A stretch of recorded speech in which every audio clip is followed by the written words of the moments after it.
Psychologist Jinu Suresh കൂടി നമ്മുടെ കൂടെ ചേരുന്നുണ്ട്. ഡോക്ടർ സ്വാഗതം. ഡോക്ടർ ഇപ്പോൾ ഈ ഷാർജ ഇന്ത്യൻ കൗൺസിലിന്റെ ഈ പരിപാടിയുമായി ബന്ധപ്പെട്ടിലൊക്കെ ഉള്ള ഒരു വ്യക്തിയാണല്ലോ.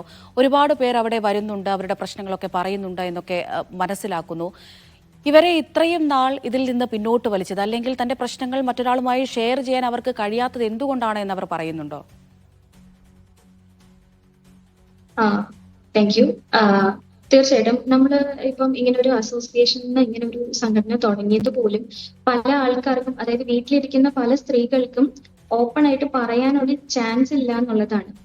അതായത് അവരെ ലിസൺ ചെയ്യാൻ ആളില്ല എന്ന് തോന്നുന്നത് കൊണ്ടാണ് പലപ്പോഴും സൂയിസൈഡിലോട്ട് ആൾക്കാർ എത്തിപ്പെടുന്നത്. ഇപ്പം നമ്മൾ ഇങ്ങനെ ഒരു അവസരം കൊടുക്കുന്നതെന്ന് പറഞ്ഞാൽ ഓപ്പൺ ആയിട്ട് ആൾക്കാർക്ക് ഷെയർ ചെയ്യാനും, അത് ഇപ്പോ ഈ സൂയിസൈഡ് റീസെന്റ് ആയിട്ട് നടന്ന സൂയിസൈഡ് എന്ന് പറയുമ്പോൾ കൂടുതലും സ്ത്രീകളിലാണ് നമ്മളിങ്ങനെ കണ്ടുവരുന്നത്. പക്ഷെ കൗൺസിലിംഗ് അറ്റൻഡ് ചെയ്യുമ്പോൾ നമുക്ക് മനസ്സിലാവും സ്ത്രീകളിലും മാത്രമല്ല പുരുഷന്മാരിലും പ്രശ്നങ്ങൾ ഉണ്ടാവും, അവരിലും പ്രശ്നമുണ്ട്. അപ്പം ആർക്കാണെങ്കിലും അവരെ ലിസൺ ചെയ്യാനും അവർക്ക് പറ്റുന്ന രീതിയിൽ കോൺഫിഡൻസ് കൊടുക്കാനും അഡ്വൈസ് കൊടുക്കാനും ഞങ്ങൾ എപ്പോഴും റെഡി ആയിരിക്കും. ഇനി ഇതുപോലെ ഒരു ഇൻസിഡന്റ് ഉണ്ടാവാതിരിക്കാൻ വേണ്ടിയിട്ടാണ് ഷാർജ ഇന്ത്യൻ അസോസിയേഷനും ഞങ്ങൾ കൗൺസിലേഴ്സും ഇതിനു വേണ്ടിയിട്ട് നിൽക്കുന്നത്. ഇതിപ്പോൾ എങ്ങനെയാണ്, കൗൺസിലിംഗിലൂടെ അവരുടെ പ്രശ്നങ്ങൾ പരിഹരിക്കാമെന്നാണോ, അതല്ല ഈ പറഞ്ഞതുപോലെ അവർക്ക് ലീഗലി മുന്നോട്ട് പോകണമെങ്കിൽ അത്തരത്തിലുള്ള കാര്യങ്ങൾ കൂടി സഹായിക്കാമെന്നാണോ? കൗൺസിലിംഗിലൂടെ നമുക്ക് ചെയ്യാൻ പറ്റുന്ന കാര്യം എന്ന് പറഞ്ഞാൽ മെയിൻ ആയിട്ട് അവരുടെ പ്രശ്നം ലിസൺ ചെയ്യുക എന്നുള്ളതാണ്. ഇപ്പൊ പലപ്പോഴും പല ആൾക്കാരുടെ പ്രശ്നം എന്ന് പറഞ്ഞാൽ വീട്ടിലിരിക്കുമ്പോൾ, ഇപ്പൊ പ്രത്യേകിച്ച് നാട്ടിലല്ല UAE സംബന്ധിച്ച് ആൾക്കാർക്ക് ലിസൺ ചെയ്യാൻ ആരുമില്ല ഇവിടെ.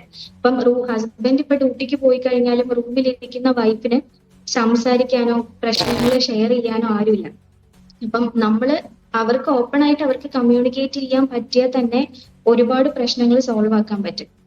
ഇവിടെ കിട്ടാത്തതും അതാണ്. പലപ്പോഴും പല സ്ത്രീകളും ഓപ്പൺ ആയിട്ട് അവർ ഷെയർ ചെയ്യുന്നില്ല. പലപ്പോഴും ഷെയർ ചെയ്ത് കമ്മ്യൂണിക്കേറ്റ് ചെയ്ത കഴിഞ്ഞാല് അവരുടെ പ്രോബ്ലം എന്താണെന്ന് അറിയാം. ചിലപ്പം ചെറിയ കാര്യങ്ങളാവാം, വലിയ കാര്യങ്ങളാവാം. എന്ത് തന്നെയാണെങ്കിലും എല്ലാ പ്രോബ്ലത്തിനും അതിൻ്റെതായ സൊല്യൂഷൻ ഉണ്ട്.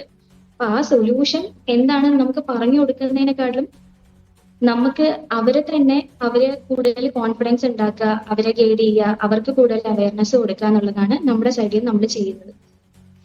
ഡോക്ടർ, ഇന്നത്തെ ദിവസം നോക്കുകയാണെങ്കിൽ ഏകദേശം 14ഓളം പരാതികൾ വന്നിട്ടുണ്ട് എന്നാണ് പറയുന്നത്. ഈ പരാതികളുടെ ഒരു കിടപ്പുവശം ഒന്ന് പറയാമോ? ഏത് രീതിയിലാണ് ഈ പറയുന്നത് പോലെ ഗാർഹിക പീഡനം അല്ലെങ്കിൽ മെന്റൽ അബ്യൂസ് അങ്ങനെയുള്ള കാര്യങ്ങളൊക്കെ ആണോ? തീർച്ചയായിട്ടും ഇന്ന് നമുക്ക് ഒരു 10-14ഓളം കേസുകളാണ് നമുക്ക് ഇന്ന് വന്നിട്ടുള്ളത്. ഇതിൽ കൂടുതലും മാരേജ് ഇഷ്യൂ തന്നെയാണ് വന്നിട്ടുള്ളത്. ഫിസിക്കൽ അബ്യൂസ് ഉള്ള കേസുകളും ഉണ്ട്, അതുപോലെ തന്നെ മെന്റൽ സൈക്കോളജിക്കൽ ഇഷ്യൂസ് ഉള്ള കേസുകളും ഉണ്ട്. പല കേസുകളും നമുക്ക് സംസാരിച്ച് സോൾവ് ചെയ്യാൻ പറ്റുന്ന കേസുകളാണ്. അങ്ങനെയുള്ളത് നമ്മൾ പാർട്ട്ണറിനെ കോൾ ചെയ്യും, അവരെ ഒന്നിച്ചിരുത്തി സംസാരിക്കുന്നത് ബെറ്റർ ആണെങ്കിൽ അങ്ങനെ സംസാരിക്കും. ഇനി അടുത്ത് വരുന്ന സെഷനിൽ നമ്മൾ അങ്ങനെ ആയിരിക്കും ചെയ്യുക. പാർട്ട്ണറെയും കൂടെ വിളിച്ചിട്ട് അവരെ സൈഡും കൂടെ കേൾക്കാൻ നിൽക്കും, ദെൻ ഒന്നിച്ചിരുത്തി സംസാരിക്കുക എന്നുള്ളതാണ് നമ്മൾ ചെയ്യുന്നത്. ഈ പറയുന്നത് പോലെ ഞാനിപ്പോൾ പരാതിയുമായി വരുന്നു, അപ്പോൾ നിങ്ങൾ എന്റെ പാർട്ട്ണറെ വിളിപ്പിക്കുന്നു, അപ്പോൾ വരാൻ തയ്യാറാകുന്നില്ല അല്ലെങ്കിൽ വിസമ്മതിക്കുന്നു, അങ്ങനെയൊക്കെ ഉള്ളൊരു സിറ്റുവേഷൻ വരികയാണെങ്കിൽ എന്തായിരിക്കും നമ്മൾ ചെയ്യുക? വരാൻ തയ്യാറായില്ല എന്നുണ്ടെങ്കിൽ ഞങ്ങൾ നേരിട്ട് വീട്ടിൽ പോവാൻ റെഡിയാണ്. അതിന് വേണ്ടിയിട്ടുള്ള എല്ലാ സൗകര്യങ്ങളും ഷാർജ ഇന്ത്യൻ അസോസിയേഷൻ ഇത് ചെയ്തു തരുന്നതാണ്. നമ്മൾ നേരിട്ട് പോയി സംസാരിക്കാൻ ഞങ്ങൾ എല്ലാവരും റെഡിയാണ്, എല്ലാവരും വില്ലിങ് ആണ്. അങ്ങനെ ഒരു പക്ഷെ നേരിട്ട് വരാന്ന് പറഞ്ഞാൽ ചിലപ്പോൾ അവർക്ക് കുറെ ലിമിറ്റേഷൻസ് ഉണ്ടാവും, ചിലപ്പോൾ ഫിനാൻഷ്യൽ ഇഷ്യൂ ഉണ്ടാവും, ഒറ്റയ്ക്ക് വരാൻ ബുദ്ധിമുട്ടുള്ളതായിരിക്കും, അങ്ങനെ പല കാര്യങ്ങളുണ്ടാവും. അങ്ങനെ വരാൻ പറ്റാത്ത അവസ്ഥയിൽ നമ്മൾ നേരിട്ട് പോവാൻ ഞങ്ങൾ റെഡിയാണ്. ഓക്കെ ഡോക്ടർ, ഒരു കാര്യം കൂടി ചോദിക്കട്ടെ. ഇപ്പോൾ നമുക്കറിയാം ഇത്തരത്തിൽ പീഡനം അനുഭവിക്കുന്ന അല്ലെങ്കിൽ പ്രശ്നങ്ങളുള്ളത് സ്ത്രീകൾ മാത്രമല്ല. ആത്മഹത്യയുടെ കണക്കുകൾ വരുമ്പോൾ അല്ലെങ്കിൽ മരണത്തിന്റെ കണക്കുകൾ വരുമ്പോൾ തീർച്ചയായും അത് തിരഞ്ഞെടുക്കുന്നത് സ്ത്രീകളാണ് ഒരു പടി മുന്നിൽ എന്ന് നമുക്കറിയാം. പക്ഷേ അതേ രീതിയിൽ തന്നെ പുരുഷന്മാരും പ്രശ്നങ്ങൾ അനുഭവിക്കുന്നുണ്ട്, അവരും ഇത്തരത്തിലുള്ള പീഡനങ്ങൾക്കൊക്കെ വിധേയമാകുന്നുണ്ട് എന്ന് നമുക്കറിയാം. ഇപ്പോൾ വന്ന കേസുകളിൽ അങ്ങനെ എന്തെങ്കിലും റിപ്പോർട്ട് ചെയ്തിട്ടുണ്ടോ? തീർച്ചയായിട്ടും ഞങ്ങൾക്ക് ഇന്ന് വന്നിട്ടുള്ള കേസിൽ ഒരു 4 കേസസ് എന്ന് പറയുന്നത് പുരുഷന്മാരുടെ സൈഡിൽ നിന്ന് വന്നതാണ്. അതായത് ഹസ്ബൻഡ് തന്നിട്ടുള്ള കംപ്ലൈന്റ്സ് ആണ്. ഹസ്ബൻഡ് തന്നിട്ടുള്ള കംപ്ലൈന്റ്സ് എന്ന് പറഞ്ഞാൽ എന്താണോ സ്ത്രീകൾ പറയുന്നത് അതേപോലെ തന്നെയാണ്. ആ ഒരു അഡ്ജസ്റ്റ്മെന്റ് പ്രോബ്ലം ആണെങ്കിലും അല്ലെങ്കിൽ ചിലപ്പോൾ പൊരുത്തപ്പെടാൻ പറ്റാത്ത പലതും സ്ത്രീകൾ സംസാരിക്കാൻ റെഡിയല്ല. ഹസ്ബൻഡുമാര് പറയുന്ന കംപ്ലൈന്റ് എന്ന് പറഞ്ഞാല് ചെറിയ ഇഷ്യൂസ് ആയിരിക്കും. പലതും അവർക്ക് ഓപ്പൺ ആയിട്ട് സംസാരിച്ചു കഴിഞ്ഞാൽ സോൾവ് ആവുന്ന കാര്യങ്ങളാണ്. പക്ഷെ ആരും ഈ പറഞ്ഞോളം വൈഫ് സംസാരിക്കാൻ റെഡി അല്ല എന്നുള്ള രീതിക്കാണ് സംസാരിക്കുന്നത്.